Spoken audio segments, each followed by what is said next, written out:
In talking about a cold fusion video that I'm streaming today on Rabbit Hole Central. And the reason I'm streaming it today is I like to keep very positive, encouraging messages on the table while we go through the discouraging information. But like when you raise the positivity, you raise the negativity, vice versa. When you raise the negativity, you'll raise the positivity. So by raising the negativity and talking about the destruction of the World Trade Center, if you can stay steady, sharp, and alert, you're going to see the positivity in it. But right now we're going to have to contemplate something negative, and I'm going to flip this over to one of the leaders of the 9/11 Truth Movement and let Rosie Grable discuss it. So you're on, Rosie. Hi, I'm the WebFairy. Yes. In case anybody doesn't know that. Yes, thank you. Cold fusion is our right. It is our birthright, as a matter of fact. It was stolen from us at least 1,200 years ago. They knew about it. The inside of the pyramids, they have no torch marks. There was forms of power available to us since the beginning of time that were taken from us. The last time when I guess we deserved it, and I guess we deserve it again. But this power is real, and it is a force that is faster than the speed of light. It can be tapped once we know where it is. It's called the aether, or ether. I'm not worried how to pronounce it, but it's real, and it could give us our freedom as individual humans, because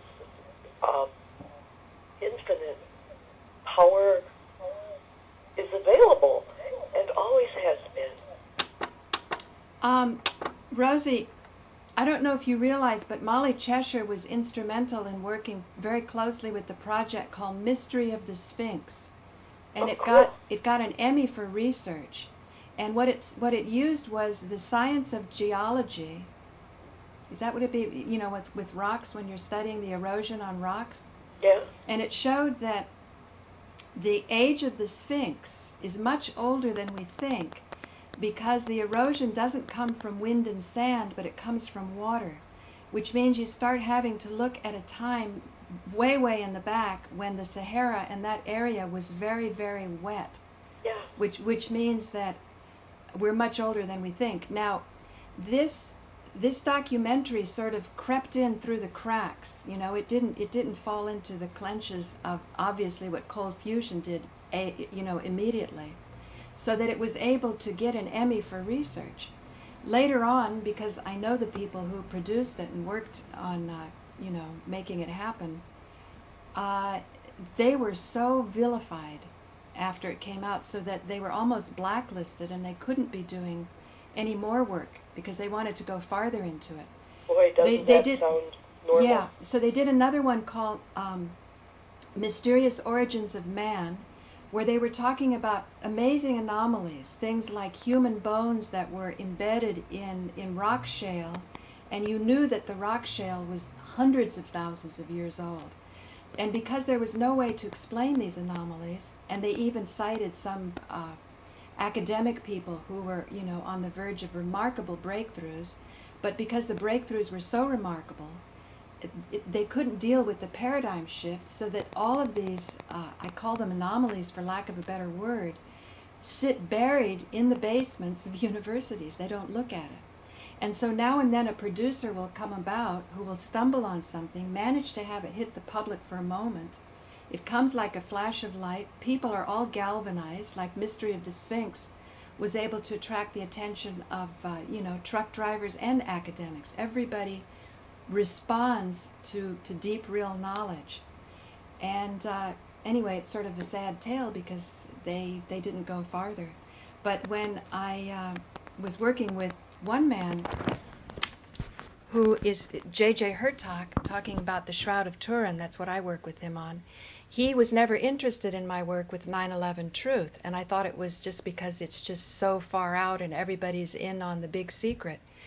But when he found out that Stephen Jones was involved, he got interested.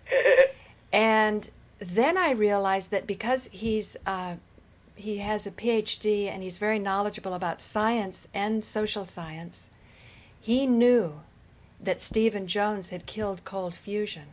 So I think that alerted him to thinking, well, what is happening with the 9/11 truth movement? Now, he's a person who has to, you know, survive. He's got his Academy for Future Sciences, and he speaks at the UN. He goes around the world. So he's not going to show his hand terribly. But it took me a long time to realize why it was that Stephen Jones coming on the scene seemed to attract his attention. I thought it was because Stephen Jones had a PhD. But as I learned from J.J. Hurtak's wife, euphemism for PhD was permanent head damage. So I thought maybe you might want to talk about the implications of Stephen Jones being at the head of the 9/11 truth movement. Oh, truly. He spent his entire career working in military applications of cold fusion, and his so-called alleged solar heater is another Tesla invention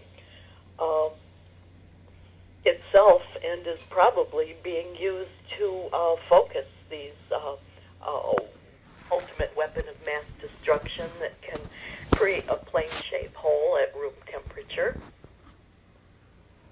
Is that what you meant when you said, because I know that what he did was, it seems as though Pons and Fleischmann were sort of prematurely forced. The University of Attorneys advised them to do this because their back was against the wall, that if he came out with some kind of lesser invention that you said was 1 trillion times less powerful, they would have been thwarted in the patenting process. Can you explain what that's about? Not very well. No, I don't understand it anymore better than it's presented in Hey, hang on just a Watergate. second. Hang on just a second. I've got another call. Rabbit Hole Central? Hi, this is Hunterswine. It's who? Hunterswine from YouTube. I had corresponded with you a little bit. And Could you call me like in 15 minutes? Absolutely. Okay. Absolutely. Are I you just watching? wanted to, Are you watching? Are you just- watching the stream on rabbitholecentral.tv? Yes. Okay, great. Call back in 15. Okay. Alrighty. Thanks a lot. Rosalee? Yeah. I wanted to finish this really nicely, and then a YouTube viewer is going to be calling in. So just let's get back here to, okay, from what I understand, Stephen Jones, he must have been quite young then, at Brigham Young, was tipped off by the Department of Energy, some insider, and so he sort of rushed to the occasion to come up with some similar device or some similar theory. Something like that. Yeah. Yeah, so A theory that suits their purposes to keep their zillion-dollar budgets intact. Some theory that requires a zillion-dollar budget to create almost no energy. Any way that they can reach this great neutral force, which is faster than the speed of light, but everywhere. right. It's an extremely active force. Any way of tapping it is going to create heat and light.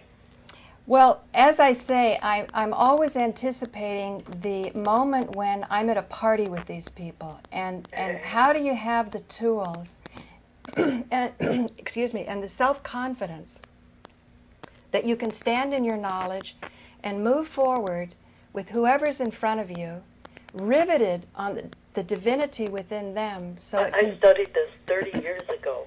It's amazing that now and today it's starting to matter. But I went to a hippie school where I was allowed to follow my own studies and even teach what I discovered, and it was expected that there was a lot of stuff that was unknown that you could learn firsthand, and that was acceptable there.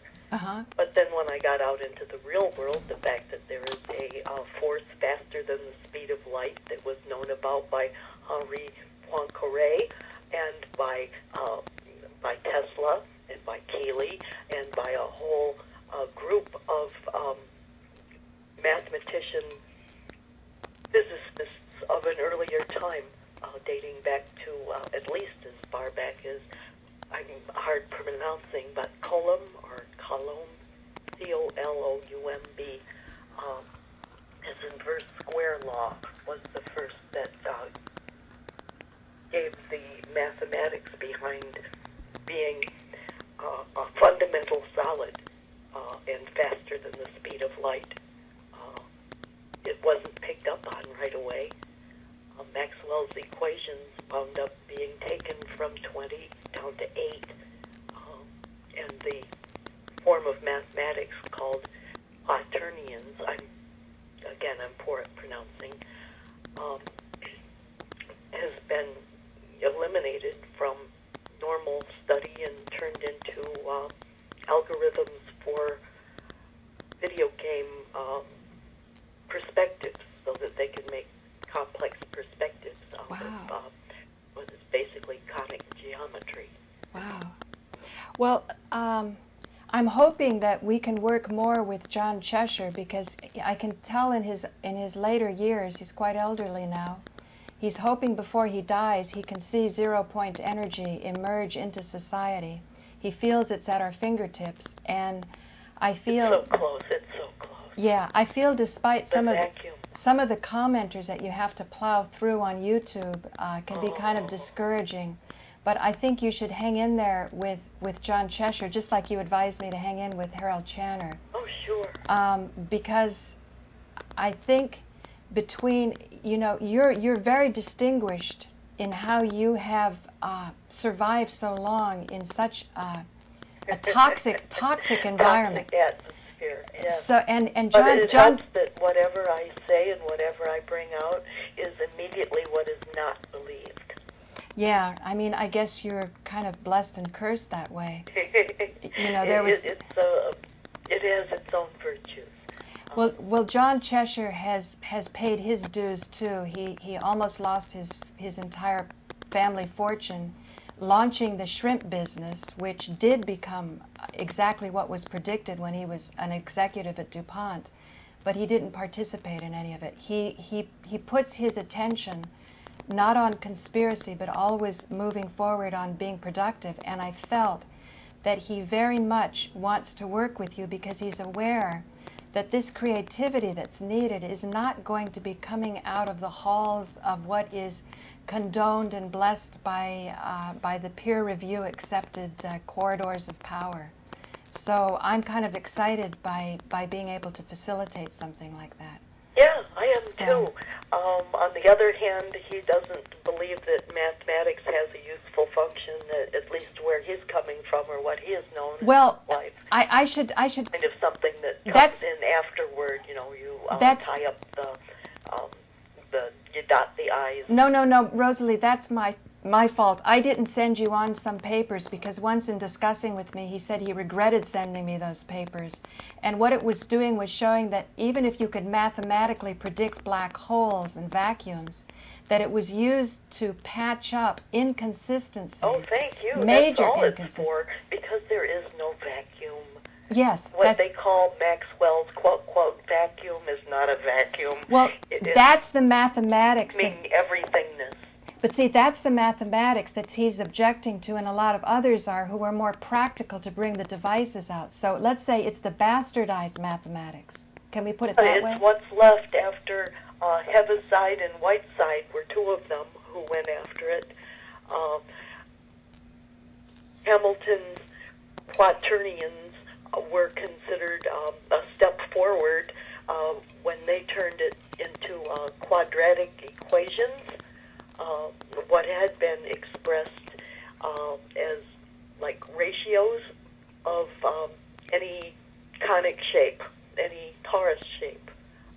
It was an entirely different sort of mathematics that didn't have numbers, and what numbers it had follow no particular order. I mean, you can't stack them like building blocks. So the whole premise behind this math has just been kind of watered out of our education. I got told I was talking word salad for bringing up some stuff that I read. Like I say, fortunately, John Cheshire doesn't go on the internet because I think he'd be kind of horrified by some of the comments that are there. So we can protect his innocence. Yeah, that too. Yeah, but I am writing things. know, it's always in response to somebody saying "na-na, poo-poo" at me. Say, Rosalee, there's somebody else that wants to call, so I want to leave a little space for them too. Can before we close, can you tell people how to get DVDs from you that you're producing?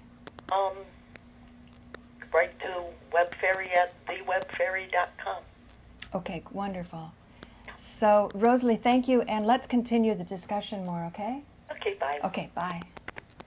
So what I'm going to do is go on now with Stephen Jones and this wonderful... Disparaging the excess heat claims of Fleischmann and Pons, Jones' announcement would have effectively prevented the two scientists from patenting their process, a process they had developed on their own over long years of research. On the advice of university attorneys, Pons and Fleischmann, feeling their backs to the wall, reluctantly delivered their work to public scrutiny. Though their discovery posed a very clear challenge to the energy industry, it was the scientific community, mostly physicists, which raised the specter of doubt and wrongdoing. This experiment hasn't been reproduced by any national laboratory or any university yet without a good football team. Cold fusion researcher Dr. Robert Bush.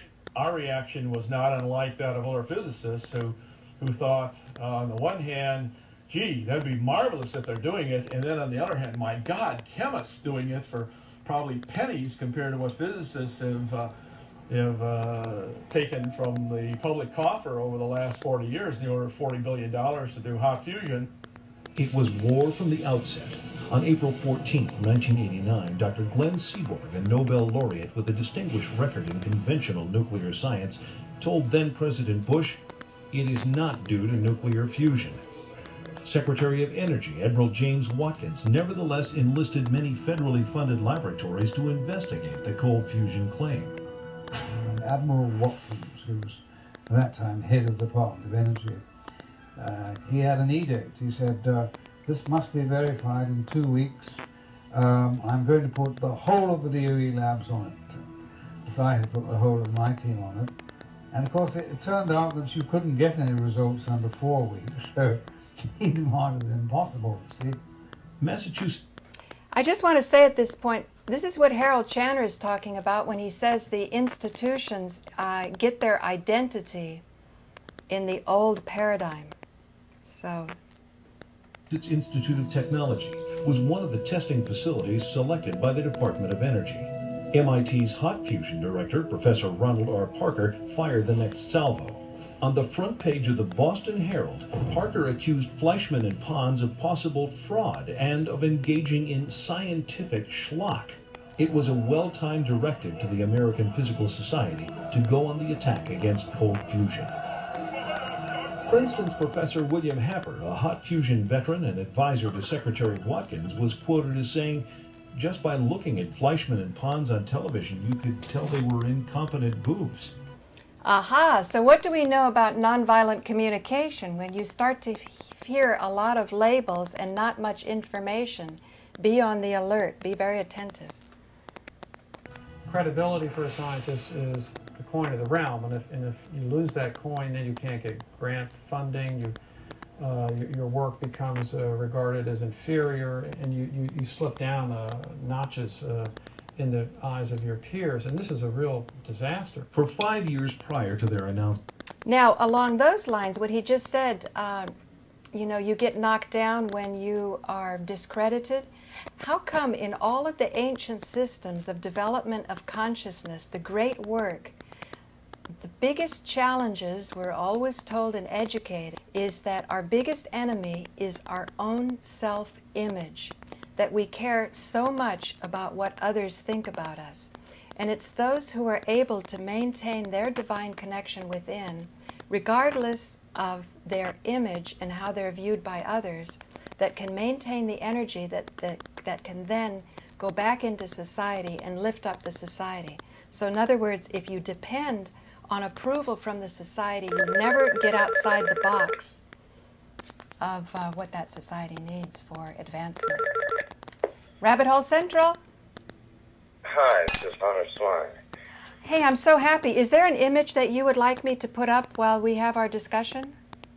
Well, if you just go to YouTube Okay. And you can just type in Hunterswine or 3 degrees Kelvin. Hang on, let me do that. YouTube.com/ slash what? Hunterswine. Hunterswine.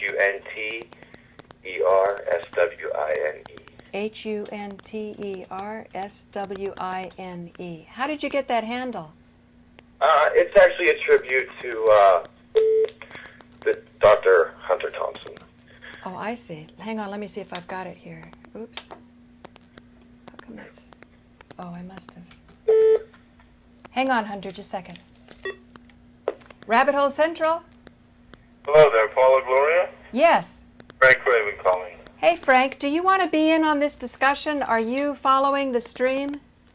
No, I'm sorry. I'm actually on the bank waiting in line. Just want to let you know that you're about Friday night, the live show with What's Ailing Here in America, Friday nights at 9:30, Channel 34. Oh, great. Thank you. I will remind people. We're kind of in an intense discussion now with the YouTube viewers. So I will see you, Frank, at Manhattan Neighborhood Network, which people can catch on the live stream this Friday at what time again? 9:30 to 10. 9:30 to 10. Frank Craven and I are going to go live to the Manhattan audience. So actually, theoretically, Frank, they could call in, couldn't they, anywhere in the world if they watch the stream? There'll be a live call-in, live show area in Manhattan, and streamed over the internet simultaneously. Okay, great. I'll sure be there, Frank. All right, you want to call Roberto today and square that up because Rich didn't call it in. So why don't you just tell him you'll definitely be there and help me with the crew and all that. Okay, I'll do it for you, Frank. All right, God bless you. I'll see you Friday, if not sooner. Keep up the good work, Paula. Thanks, Frank. Bye. Hunter? Yes, absolutely keep up the good work. Okay. It's a wonderful thing you're doing here. Okay, so I see you say YouTube has become one of the most powerful weapons on the planet. So should we watch this one? Or would you just like to make... Right, but you made a comment that was very interesting just a second ago that, I feel that we've become addicted to ego. Oh, right. And I made a video that's there in the collection called Lost in America. And it was kind of like that. In order to move forward with cold fusion, to move forward with these new energies, we have to abandon so many comforts, so many things that we've been oppressed by. To give those up, it's a difficult thing. That's true. Is it Lost in America that you want? One of yours that talks. I know the YouTube is a weapon is a good one. And I think that you're exercising that. It's not just YouTube; it's the internet as well. This is I just been honored to be a part of this. Outreach of free speech is wonderful. There was when I call you, there's nobody screening me or you know what I mean? And I think that's a good thing. Part of that is because... I have to tell you, and I hope that you could probably go back onto some of her videos. I really believe she's a good example of what a true American hero is. Yeah. There is a woman that, from all accounts, isn't connected to any type of system or affiliated or subscribes to any type of, and is a simple, seamstress, I understand? Yeah, but she could do 16 stitches in an inch, so she had sharp eyes. So and is able to pick something up that the whole world has been blind to and stand by it, despite some horrible comments I've seen. I know. Just unbelievable. And my thing, and that is, YouTube is a weapon, the weapon of truth, weapon of freedom, because you can't defend crap. You can only attack people. And so this video I made was... And this is about cold fusion. It's about a method